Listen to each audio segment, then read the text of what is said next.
Quando a gente... Bom, buraco negro, a gente consegue dizer que a gravidade, ou a forma como se dá a gravidade, é parte muito importante do que é estudado ali. Dá pra dizer isso? Tá. Sim.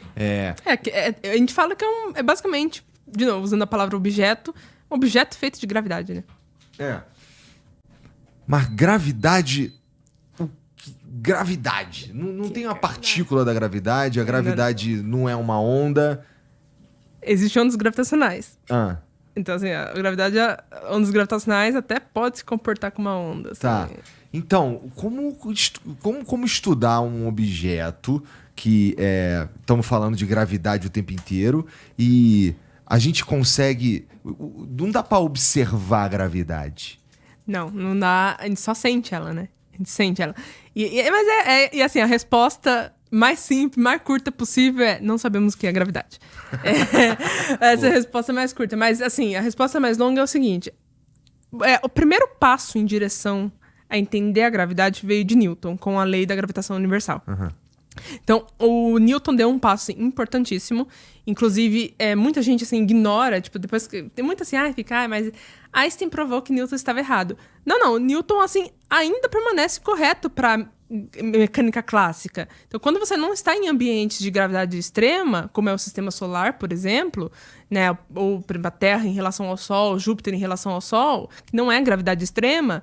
Você pode usar as equações de Newton tranquilamente porque vão funcionar. O Newton está correto. Ainda mais na época que ele estava ali, né? Tipo, ele estava correto.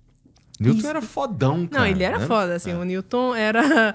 E é muito engraçado ver a história dele, porque ele brigava com todo mundo da época dele. Ele brigou com todos os físicos possíveis. Eu li alguma possíveis. coisa ou outra sobre ele. Eu sei que ele era fodão e meio difícil de lidar. Ele era difícil de lidar, ele brigava com todo mundo, mas assim, ele tinha até respeito, mas é muito curioso, porque como a galera odiava ele, assim, ao extremo também, ele não publicou a lei da gravitação universal quando ele encontrou a lei. Ele tava lá jogado. E aí foi o Halley que, tipo, convenceu ele, do Halley do Cometa Halley, né? Que convenceu ele, tipo assim, cara, esse trabalho aqui vai mudar o mundo, sabe? Tipo, vai mudar a ciência, o rumo da ciência. E é verdade, assim, mudou o rumo da ciência. E aí convenceu ele a publicar. Entendi. E aí ele publicou. Que bom. Obrigado, Halley. Valeu.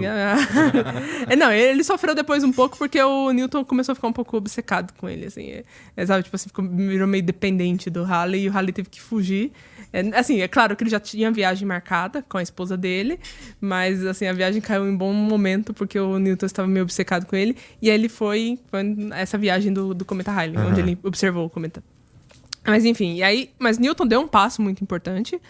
E aí, Einstein, olhando para essas equações de Newton, ele se incomodava demais mesmo, assim, era uma coisa que, se você lê as cartas que ele deixou, ele ficava pensando sobre, não, mas e se um homem, ele ficava, tipo, um homem no telhado caísse, e aí da gravidade, mas, assim, o que tá acontecendo? Tipo, é o homem que tá caindo ou é o chão que tá se aproximando? Tipo, ele tinha umas brisas dessas, assim, e era uma coisa que incomodava demais ele, só que ele não tava entendendo o que tava incomodando ele.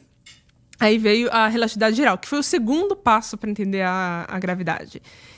E desde então a gente tá o quê? A gravidade é uma curvatura do espaço-tempo, né? Segundo o que o Einstein introduziu. Mas o que é a gravidade, assim, não sabemos. Não sabemos. Entendi. E aí até tem um livro assim, muita gente odeia ele, mas eu acho um livro bom, que é do Michio Kaku, que, se não me engano, é Equação de Deus, o livro. E ele fala sobre como cada evento desse, né? Por exemplo, o Newton com mecânica clássica, logo depois veio uma revolução industrial. Eletromagnetismo, segunda revolução industrial.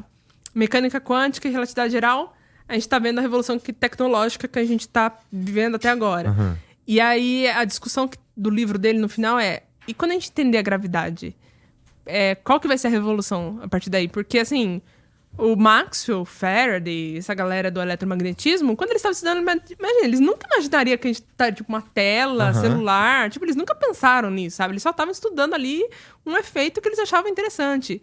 Mas e quando a gente entender a gravidade, sabe? Cara, é verdade. O que você acha que dá pra vir aí, cara? Eu penso nos troços em filme de de ficção científica, tipo um campo de força antigravitacional, deve ser maluco. Eu penso, ou tipo uns assim, carros voadores. Dobradura, né? Tipo, dobradura. Como que é? Tem um nome pra isso, dobra espacial. Dobra espacial. Umas coisas assim, geralmente é o que eu penso, né? Mas aí tem o Kip Thorne que vem e fala que não, mas a gente precisaria de matéria exótica, que seria uma matéria com massa negativa, que a gente não tem no universo. Então, assim, ele meio que quebra essa ideia.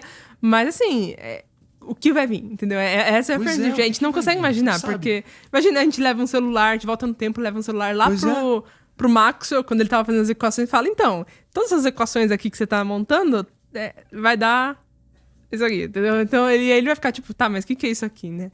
E, assim... Que deve ser a nossa... imagina, a gente ter a oportunidade de espiar 200 anos pra frente, com certeza vai ter um monte de coisa que a gente não pensou, não imagina. Imagina, exato. Isso é muito legal. Eu queria viver mais um tempo do que só o tempo que a gente tá aqui pra viver mesmo. Tem tanta coisa legal que tá pra acontecer. Essa é uma época da humanidade que a gente tá... Não estamos só vivendo. A gente tá como humanidade fazendo uns troços muito loucos o tempo inteiro.